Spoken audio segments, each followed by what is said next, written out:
మోంతా తుఫాన్ నష్ట నివారణలో కూటమి ప్రభుత్వం పూర్తిగా విఫలమైందని మండిపడ్డారు గుంటూరు పార్లమెంట్ పరిశీలకులు పోతిన మహేష్.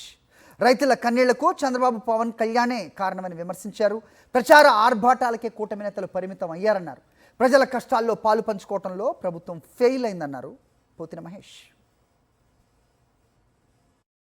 మోంతా తుఫాన్ కారణంగా లక్షలాది ఎకరాలు నీట మునిగిన రైతులు తమ కన్నీళ్ల ద్వారా కడుపు నింపుకుంటున్న కూటమి ప్రభుత్వం మాత్రం ఇంతవరకు వారికి ఎక్కడా అండగా నిలబడకుండా, ఒక పక్కన చంద్రబాబు గారు, మరొక పక్కన పవన్ కళ్యాణ్ గారు హెలికాప్టర్లో చక్కెర్లు కొడుతూ, కాలక్షేపం చేస్తూ, ఫోటో షూట్లు దిగుతూ ప్రజల కష్టాలు కన్నీళ్లు తొడవకుండా, వారికి అండగా నిలబడకుండా ప్రచార ఆర్భాటానికే పరిమితమయ్యారు. కానీ ప్రజలకి ఎక్కడా కూడా అండగా నిలబడిన సందర్భం లేదు. వాళ్ళ కష్టాలలో పాలు పంచుకోవడంలో పూర్తిగా చంద్రబాబు నాయుడు గారు, పవన్ కళ్యాణ్ గారు వైఫల్యం చెందారు. ఈ రోజున రాష్ట్ర రైతాంగం ఇంత తీవ్రమైనటువంటి నష్టానికి కారణం, కష్టాలకి కారణం ఈ క్రాప్కి మంగళం పాడటం కాదా?